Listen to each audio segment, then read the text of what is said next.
spend now you're in. Protect yourself, you're going circle on the internet. Oh, maybe this one could work? No, never mind. Oh, what about making an episode about Newgrounds? There's no way we can do Newgrounds justice without making an hour-long episode, and we're not doing that unless we start making a lot of money. True. Let's see. Oh, we could talk about Homestar Runner. That's a smaller topic. I don't know, it feels too niche nowadays. I get the vibe only old dudes know about it. We need a topic that everyone knows of, but nobody knows the history of, you know? That's more attractive than talking about some random thing no one's ever heard of. That's hard. IDK if that's possible. Yo, isn't Wikipedia like one of the 5 most popular websites? It is. Isn't it kinda out of place with its Web 1.0 vibe? There's like no ads, no dark patterns, no data collecting bullshit. Well, not that I'm aware of anyway. It doesn't feel like it belongs next to Twitter and TikTok. No, it's great that it's so popular. Wikipedia is awesome, and it's basically what the internet was made for. The free encyclopedia that anyone can edit. I don't know about that. Everyone knows that Wikipedia being so easy to edit is what makes it unreliable. Well, the creators of Wikipedia did try to make another online encyclopedia before, and only experts could submit to it. But it was an epic fail. I don't remember the details. I'd have to look into it again if you want to know more. Hey, I bet a lot of people would be curious about Wikipedia. Everybody's used it at least once, but most people don't really care about it. I wouldn't be surprised if it turns out to be rotten to the core like every other big... Wikipedia episode! Hey, I'll be right back. I have lots of research to do right now. Alright, but remember, we gotta keep things short, okay? I'll try my best!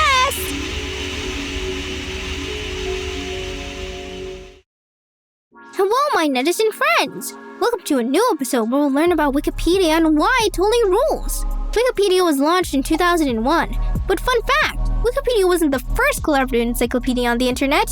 One of the earliest attempts was way back in 1993 with a project called Interpedia. Sadly, it never went past the planning stage. There was also the Global Encyclopedia, but people didn't love it because it lacked proper standards and guidelines. Then, in 1999, there was H2G2. It had a more personal, silly writing style that made it stand out. And let's not forget Newpedia, launched in 2000. That's the one I mentioned earlier. Newpedia was created by Jimmy Wales and Larry Sanger. Yep, the same duo who later made Wikipedia. Newpedia also aimed to be a free encyclopedia, but the article submission process was super strict.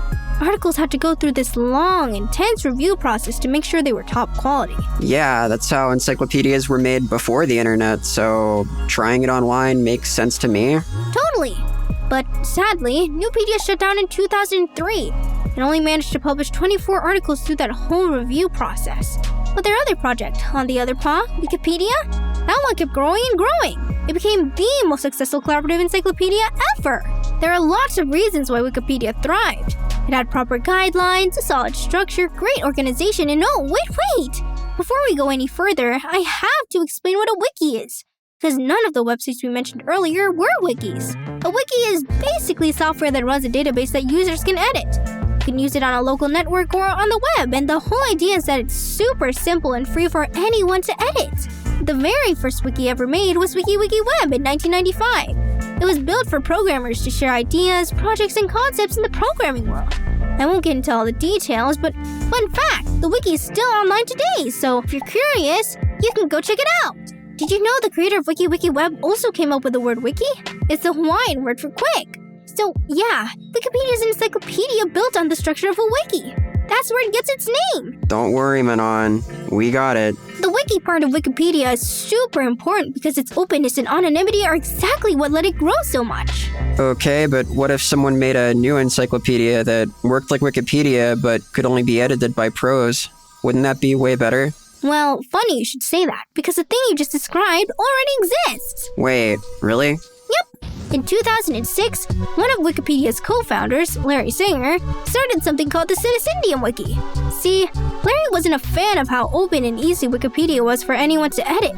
Back then, Wikipedia's guidelines and policies were a little less refined, so he decided to, ditch Wikipedia and take another shot at making something like Nupedia. This time, he called it the Citizendium Wiki. It's still a collaborative encyclopedia, but with a twist. Every user has to provide their real name and qualifications to edit.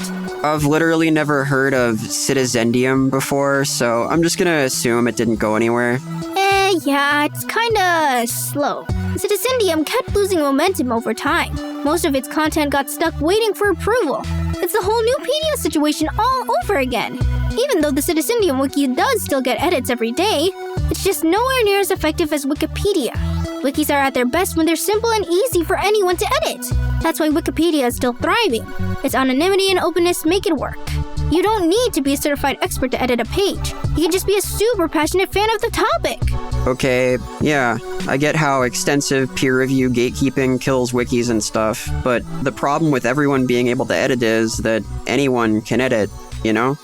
How do they deal with vandalism and other bullshit? Oh, Wikipedia has tons of filters in place to catch vandalism. It's actually kind of impressive. They block stuff like bad words, meme slang, ASCII art, and your mom. Just your mom? Your mom! Right. Wikipedia vandals are probably 12 or something. Also, depending on the page, Wikipedia has different protection levels to handle vandalism. A lot of pages don't have any protection at all, meaning you can edit them without even making an account. But for more sensitive topics, they use page locks. There are 3 notable ones. The white lock stops edits made without an account from appearing right away. They need to be approved first. The silver lock only lets you edit if your account is at least 4 days old and you've made at least 10 edits. The gold lock makes a page uneditable unless you're an admin.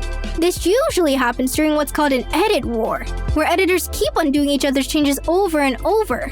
The gold lock stays on until everyone reaches a consensus. Oh, and a funny example of this? There was a big fight over the nationality of TF2's spy until it was finally confirmed he's French. People couldn't agree because his accent was so hard to place. Yeah, okay, the lock stuff makes sense, but doesn't that undermine Wikipedia being, the free encyclopedia that anyone can edit? Not exactly. It doesn't mean everyone can edit any page at any time. It just means that anyone can make an account and eventually become trusted enough to edit even the protected pages. Huh. Okay, I guess I can't really complain since it sounds like Wikipedia would be a huge fucking mess otherwise. Exactly.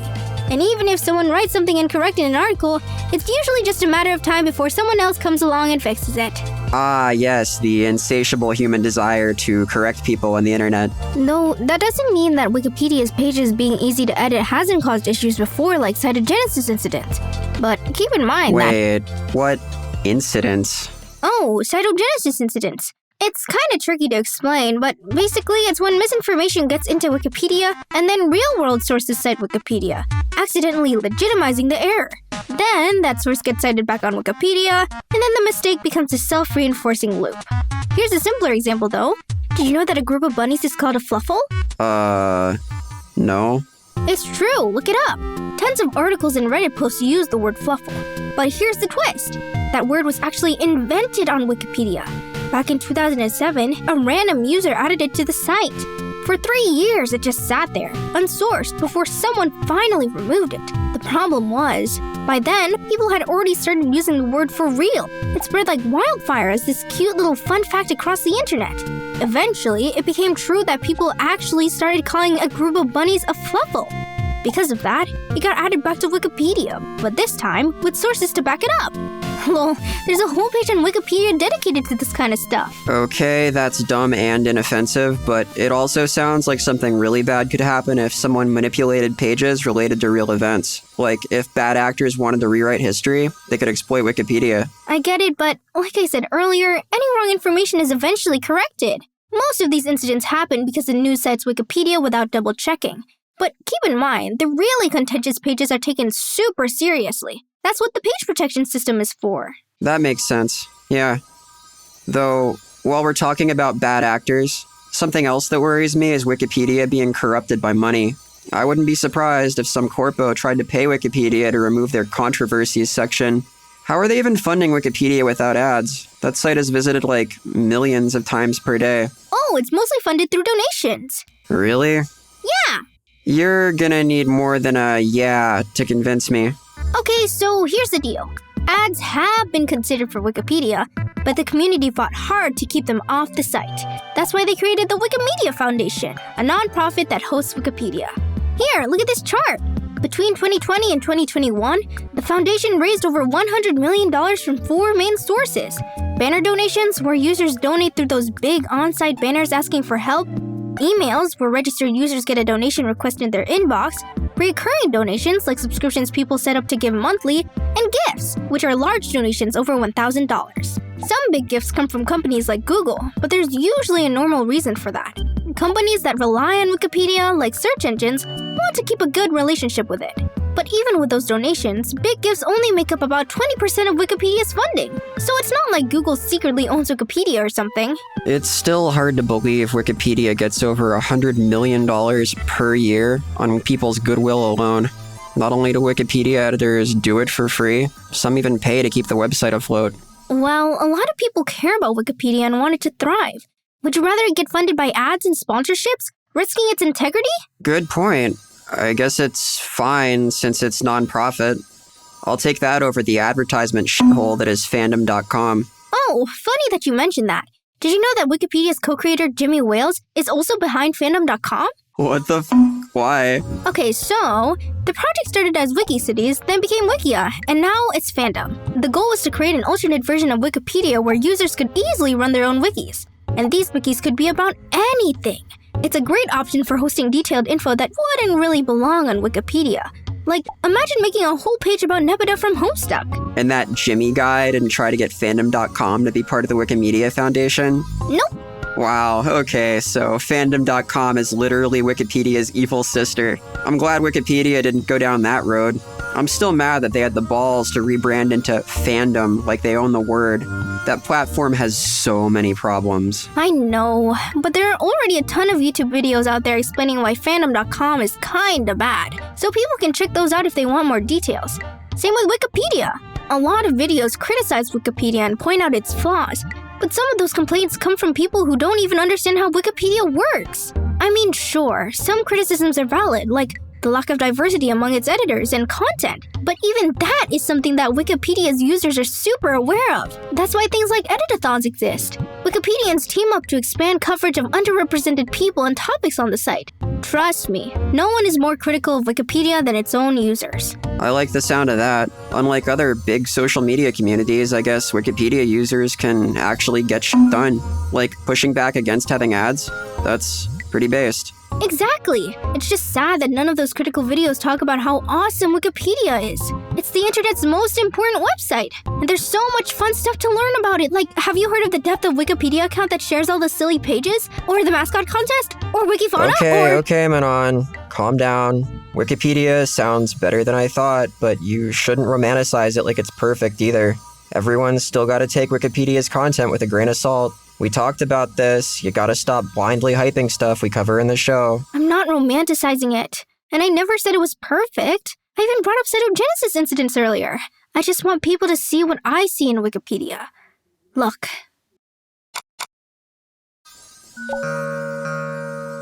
This website shows live edits happening on Wikipedia right now. Each dot represents a human spending their free time improving the site.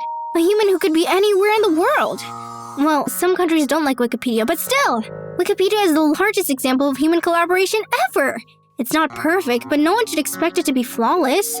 It's only flawed because, well, humans are flawed. It's like this giant mirror reflecting everything humanity is. Okay, I see what you mean. You do? You're laughing at me. No, I'm serious. You're just, little dramatic. But yeah, I get your vibe. Paper encyclopedias are kinda bound to have outdated or biased information, so it's cool that Wikipedia can always be up to date. Exactly. Wikipedia will always be a work in progress because the world is always changing. And thanks to the internet, humanity can unite and create something this incredible. It's so nice that such a huge website can exist without being another stinky social media. Yeah, it's nice. Really? Cool. Base, Steven.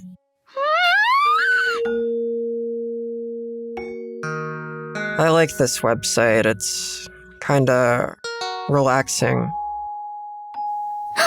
Hey, did you know there's a statue dedicated to Wikipedia in Poland?